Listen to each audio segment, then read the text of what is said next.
बोलो साईं साईं राम, बोलो जय जय शिरडी धाम। चांद पाटिल धानाड्डे मुस्लिम थे। वे जिला औरंगाबाद निजाम स्टेट के धूप गांव में रहा करते थे। एक बार जब वे औरंगाबाद जा रहे थे तब मार्ग में उनकी घोड़ी कहीं गुम हो गई। वे 2 महीने तक घोड़ी को खोजते रहे, लेकिन घोड़ी कहीं नहीं मिली। आखिर वे हताश होकर जीन को पीठ पर लटकाकर औरंगाबाद लौट पड़े। वे लगभग 14 मील तक चल चुके तब उनकी दृष्टि आम के वृक्ष के नीचे बैठे एक फकीर पर पड़ी। वह फकीर चिलम तैयार कर रहा था। उसके सिर पर टोपी थी, शरीर पर कफनी और पास ही एक सटका रखा था।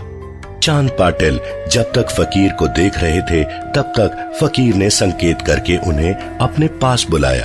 चांद पाटिल फकीर के पास गए तो जीन को पीठ पर लटके देख फकीर ने उनसे पूछा, ये जीन कैसे लटका रखी है?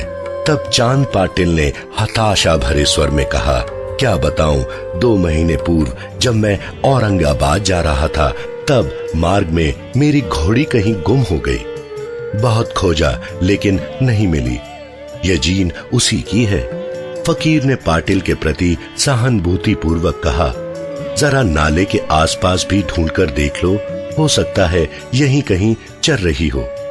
चांद पाटिल ने नाले के आसपास देखा तो एक स्थान पर अपनी घोड़ी को चरते देख उन्हें घोर आश्चर्य हुआ।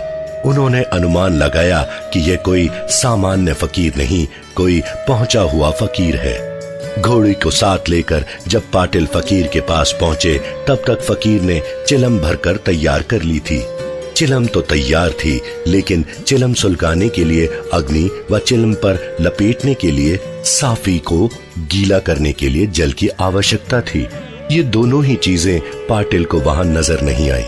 तभी पाटिल ने देखा कि फकीर ने चिमटा जमीन में घुसेड़ा और ऊपर खींचा तो चिमटे में अंगारा था जो धधक रहा था।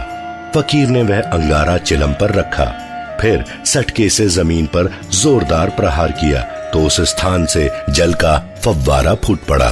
फकीर ने साफी को गीला करके चिलम पर लपेट लिया।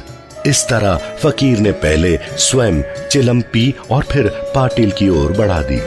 ये सब चमत्कार देख चांद पाटिल को बड़ा आश्चर्य हुआ। फकीर के चमत्कारों से प्रभावित होकर पाटिल ने अगले दिन फकीर से अपने साथ घर चलने का आग्रह किया।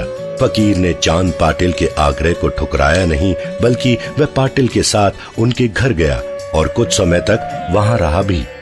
पाटिल के घर उनके साले के लड़के का विवाह होने वाला था। बारात शिरडी जाने वाली थी, इसलिए चांद पाटिल शिरडी जाने का बंदोबस्त करने लगे। वह फकीर भी बारात में गया। विवाह संपन्न हो गया और बारात सकुशल धूप गांव आ गई, लेकिन वह फकीर शिरडी में ही रुक गया और फिर जीवन भर वहीं रहा।